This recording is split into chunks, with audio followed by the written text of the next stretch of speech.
Começa agora. Diário Econômico PicPay. Uma análise das principais informações que impactam os mercados, A economia global e do Brasil. Apresentação Marco Caruso. Olá, turma, bom dia. Hoje é sexta, 13 de outubro de 2023 e esse é o seu Diário Econômico. No fim do dia, a turma fez bem em colocar os ganhos no bolso antes do feriado de ontem. Eu falo isso porque a semana vinha numa toada positiva aqui no Brasil. O mercado por aqui deu uma piorada na parte da tarde e na quarta, porque na minha visão não era muito confortável passar posicionadão tendo inflação americana para sair na quinta e com os nossos mercados aqui fechados. Aliás, como diz um amigo meu, os portfolio managers não queriam atrapalhar a curtição na baleia em Angra no feriado. E de fato, os detalhes do CPI deram uma azedada no humor dos investidores lá fora. Na verdade, se a gente pega a última sequência de dados vindos dos Estados Unidos como um todo, crescimento, criação de vagas de trabalho não preenchidas, inflação ao produtor e agora inflação ao consumidor, estão todos ali apontando na mesma direção e mostrando uma economia que poderia sim estar reacelerando. Ao mesmo tempo, as falas dos diretores do Fed não batem totalmente com isso. Elas apontam ali para uma certa preferência pela cautela daqui para frente e, na verdade, até num certo equilíbrio dos riscos para a inflação e para o emprego. Mas, enfim, o que importa para hoje é que o mercado até tem como cenário básico o fim do ciclo de alta lá nos Estados Unidos, mas voltou a subir a chance de uma nova elevação até o fim desse ano.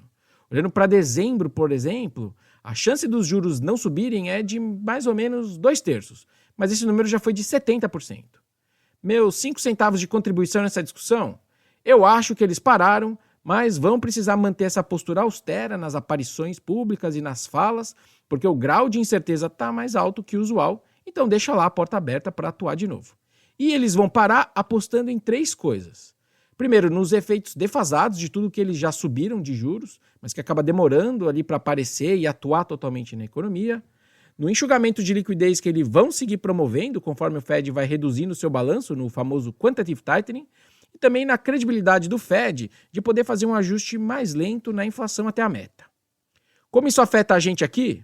De várias formas. Nos juros, se você tem os Estados Unidos, que supostamente é o juro livre de risco do mundo, e ele ali mantendo um juro alto por mais tempo, algum piso mais alto também você acaba criando para a Selic, que está caindo. E aí, se a gente porventura quiser ignorar esse diferencial de juros contra os Estados Unidos, que vai se estreitando, o risco é você colher um câmbio mais alto aqui e com mais volatilidade no estilo do que se viu ali na época da Selic de 2%. Segue então válida aquela minha ideia de que se fosse para se empolgar com a queda da Selic ainda, você teria então que ficar mais ressabiado com o dólar real. Coincidência ou não, saiu uma sequência de notícias, primeiro dizendo que o Roberto Campos Neto, presidente do BC nosso aqui, estava com um discurso mais preocupado no encontro com investidores lá em Marrakech, no Marrocos, no encontro do FMI.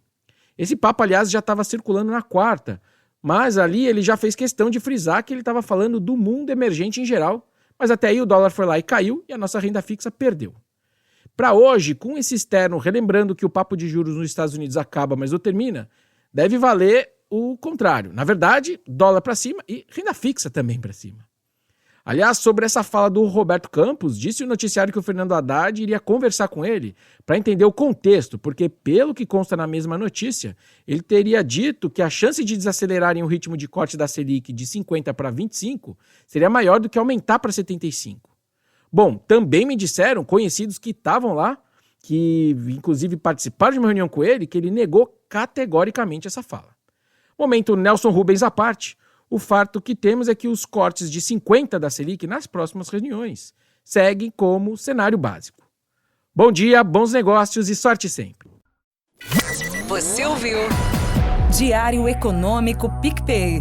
Uma análise das principais informações que impactam os mercados, A economia global e do Brasil. de segunda a sexta, às 6 da manhã, no Spotify e YouTube.